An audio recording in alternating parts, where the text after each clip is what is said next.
The Young and the Restless, YNR spoilers reveal that some hostility will erupt at the worst possible time. Noah Newman's, Lucas Adams, happy occasion could take a terrible turn once a couple of rivals end up in the same room together. The week of June 8th to 12th will bring a grand opening party at the Shadow Room in Genoa City.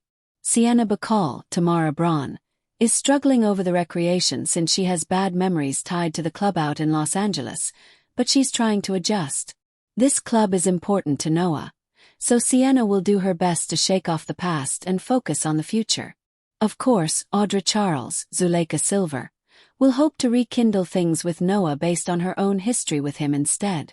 Whether Audra wants to admit it or not, she's growing obsessed with Noah and wants him back. That'll be crystal clear to Sienna once Audra shows up and flirts with Noah right in front of her. Noah seems to consider Audra a friend at this point and doesn't hold any of their old problems against her. Audra and Noah's relationship turned toxic in London, but they're on good terms now that they're exes in GC. Sienna has been trying not to get jealous, but YNR spoilers suggest she'll fail miserably on June 10th.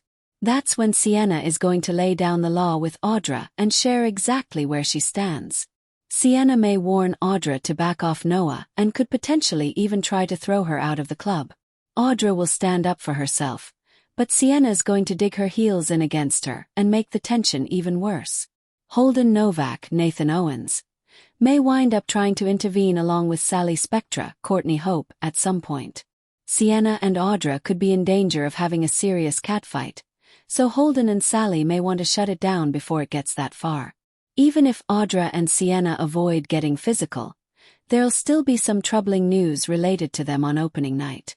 The conflict could put a damper on Noah's party and leave him concerned about Sienna's beef with Audra.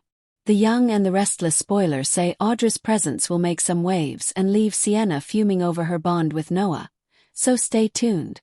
This is a fictionalized script based on the high-drama style of The Young and the Restless. The Young and the Restless. Title: Crashing the Gala Episode. Number 12944. Cast list. Phyllis Summers. High-octane, defensive and ready for a fight. Diane Jenkins Abbott. Smug, elegant, and knows exactly how to push Phyllis's buttons. Jack Abbott. The man caught in the middle, trying to maintain his dignity. Summer Newman. Phyllis's daughter, torn between loyalty and exhaustion. Kyle Abbott. Diane's son, fiercely protective of his mother's new leaf. Nick Newman. The voice of reason that no one listens to. Audra Charles. The opportunistic observer. Abby Newman.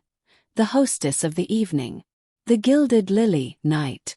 The Gilded Lily is Genoa City's newest, most opulent rooftop lounge. Crystal chandeliers hang from a glass ceiling, reflecting the city lights.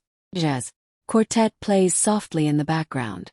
The room is filled with GC Selite. Abby Newman moves through the crowd, looking radiant in a gold-sequined gown. She stops by Nick Newman, who is sipping a scotch. Abby, everything is perfect, Nick. Not one glass broken. No one has insulted the caviar, and more importantly, no one has started a war yet. Nick, give it time, Abby. The night is young, and the guest list is a walking minefield. Nick's eyes drift to the entrance. Jack Abbott enters, looking dapper in a tuxedo. On his arm is Diane Jenkins, wearing a shimmering emerald gown that screams Queen of the Abyss. Nick, case in point. The Abbotts have arrived. Abby, sighing. I just hope Phyllis is still at the spa like she said she'd be. The Gilded Lily. Continuous. Jack and Diane are greeted by several guests. Diane is glowing, her smile practiced and perfect. Diane, Jack, darling, this is exactly what we needed. A night to show this town that the Abbott family is stronger than ever. Jack, I just want a quiet evening, Diane. No drama. No snide remarks to Sharon or Ashley. Let's just enjoy the music. Diane, patting his hand. I am a changed woman, Jack. I am the picture of restraint. Across the room, Kyle and Udare are watching them. Audra sips a martini, her eyes gleaming with mischief. Audra, your mother looks like she's won the lottery, Kyle. But we both know. There's a storm cloud named Phyllis hovering somewhere nearby. Kyle, Phyllis was warned. If she crashes this opening, she's only hurting Summer. Audra, leaning in. In this town, hurting people is a spectator sport. And I've got a front row seat. Suddenly, the heavy double doors of the club swing open. The jazz music seems to falter for a beat. Phyllis Summers stands in the doorway. She is wearing a dress that is too much for a standard gala. Fire engine red, plunging neckline, and a slit up to the hip. She looks like a beautiful, dangerous wildfire. Summer, approaching from the bar. Mom? What are you doing here? You said you were staying home. Phyllis, loud enough for the nearby tables to hear. And miss the social event of the season. I'm part of the fabric of this town, Summer. I don't hide under rocks, unlike some people who crawled out from under one. Phyllis's gaze locks onto Diane across the room. The air goes cold. Act 2. The Gilded Lily. Later. The party has progressed, but the tension is thick enough to cut with a stake. Phyllis is at the bar, nursing her third martini. She watches Diane hold court near a large, decorative indoor fountain. Nick approaches Phyllis. Nick, Phyllis. Look away. I'm telling you as a friend. Take the win of looking great and go home. Phyllis, a win. You see her, Nick. You see how she's looking at me. Like I'm a bug she's waiting to squash. She's a fraud. She's manipulating Jack. She's manipulated Kyle. And I am the only one with the guts to stand up and say the Empress has no clothes. Nick, you're spiraling. Don't do this here. Abby worked hard on this. Phyllis, setting her glass down with a clack. I'm not doing anything. I'm just gonna go say hello. The Gilded Lily. Near the fountain. Diane is laughing at something a donor said. Jack has stepped away to talk to Victor. Phyllis saunters up, her heels clicking loudly on the marble. Phyllis, well, if it isn't the Phoenix herself. Although usually when things rise from the ashes, they don't smell quite so much like desperation. Diane turns, her smile remaining fixed, though her eyes turn to ice. Dan, Phyllis. I was wondering when the scent of sulfur would enter the room. See, you're wearing red. How appropriate. It matches the bridge you're currently burning. Phyllis, you think you've won, don't you? You think because you have a ring in a seat at the Abbott table. We've all forgotten you faked your own death and let your son grieve for years. Diane, lowering her voice, dangerous. Jack has forgiven me. Kyle has forgiven me. The only one left screaming into the void is you, Phyllis. Irrelevant. You're a ghost of Genoa City past. Phyllis, stepping closer into Diane's personal space. I will never be irrelevant as long as I'm standing here to remind everyone who you really are. You're a snake, Diane. And eventually snakes shed their skin. I'm just waiting for the scales to fall off. Diane, chuckling, you're drunk, you're bitter, and you're pathetic. Look at you. Summer is over there right now, looking at you with pity. Is that what you want? To be your daughter's biggest embarrassment? Phyllis's face contorts. That hit a nerve. Phyllis, don't you dare mention my daughter. You don't get to speak her name. Diane, or what? You'll stage another fake death. Oh wait, you already tried that. It was a bit derivative, don't you think? Act 3. The Gilded Lily. Continuous. The crowd has gone silent. People are whispering. Jack notices the confrontation and starts moving toward them, but he's blocked by a waiter with a tray. Phyllis, you think you're so sophisticated. You think you're better than me. Diane, I don't think it, Phyllis. I know it. Now if you'll excuse me, I have a life to live. You should try getting one. Diane turns her back on Phyllis. The ultimate insult. She takes a sip of her champagne. Phyllis reaches out and grabs Diane's shoulder, spinning her back around. Phyllis, I am not done with you. Diane, get your hands off me, you crazy bitch. Diane flings the remainder of her champagne directly into Phyllis's face. The room gasps. Phyllis stands there for a second, droplets of moat dripping from her nose. Her eyes are wide, wild. Phyllis, a low growl. That was a mistake. Phyllis lunges. She tackles Diane. The two women go crashing backward. They hit a decorative pedestal holding a massive floral arrangement. The vase shatters. The gilded lily.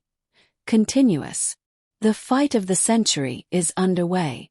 They aren't just slapping, they are grappling. They tumble across the marble floor. Diane, screaming. Help! She's lost her mind. Phyllis, I'll show you lost my mind. Phyllis grabs a handful of Diane's perfectly coiffed hair. Diane shrieks and reaches for Phyllis's throat. They roll right into the shallow pool of the indoor fountain. Water sprays everywhere. The guests are in shock. Audra Charles is actually filming it on her phone with a smirk. In the water, the struggle continues. Diane manages to get on top, shoving Phyllis's head toward the water jet. Diane, you want to cool off, Phyllis. Here. Jack rushing over Diane. Phyllis. Stop it. Summer. Jack and Nick reach the edge of the fountain. They plunge their expensive shoes into the water to pull the women apart. Nick grabs Phyllis around the waist, hauling her back. Jack pulls Diane to the other side. Both women are soaking wet. Diane's emerald dress is ruined, clinging to her. Her makeup running in dark streaks down her face. Phyllis's red dress is torn at the shoulder, her hair a tangled mess of copper strands. Phyllis, screaming, pointing a shaking finger. She started it. She threw the drink. Diane, sobbing theatrically into Jack's chest. She attacked me, Jack. I was just standing there and she lunged at me. She's dangerous. She needs to be committed. Jack, looking at Phyllis with pure disappointment. Phyllis. What have you done? Phyllis, what I've done. Jack, look at her. She's playing you. Even now she's playing the victim. Summer, walking to the edge of the fountain, tears in her eyes. Mom. Just. Please. Just stop. Summer turns and walks out of the club. Devastated. Phyllis, Summer. Summer, wait. Phyllis tries to shake Nick off, but she slips on the wet marble, falling hard. On her knees. She looks around the room. Every eye is on her, Victor's cold stare, Abby's look of horror, the smirks of the socialites. Nick, come on, Phyllis. Let's get you out of here. Diane, weakly, from Jack's arms. She ruined everything. Our night. Ruined. Jack, coldly to Phyllis. Don't come near my wife again, Phyllis. Don't come near my house. We're done. Completely done. Jack leads a shaking Diane away. Phyllis stands up, dripping wet, shivering. She tries to pull what's left of her dignity together. She brushes her hair out of her face and looks at the crowd. Phyllis, to the room. Enjoy the party. The champagne is a little watered down, but the company is exactly what I expected. She turns and stalks toward the exit, leaving a trail of water and broken glass. Behind her, the gilded lily rooftop. Moments later, Phyllis stands by the elevator waiting. She's shaking not just from the cold water, but from the adrenaline and the dawning realization that she's pushed Summer away again. The elevator dings. The doors open. Audra Charles steps out of the shadows. Audra, that was quite a performance, Phyllis. 5 stars. Phyllis, snapping. Go away, Audra. I'm not in the mood. Audra, I'm just saying. I have the whole thing on video. From the first insult to the fountain plunge. Diane didn't look like much of a victim from my angle. She looked like she was enjoying it. Phyllis pauses, her eyes narrowing. Phyllis, send it to me. Audra, it'll cost you. Phyllis, whatever you want. Just send it. Phyllis steps into the elevator. As the doors close, the look of defeat on her face is replaced by a familiar, vengeful glint.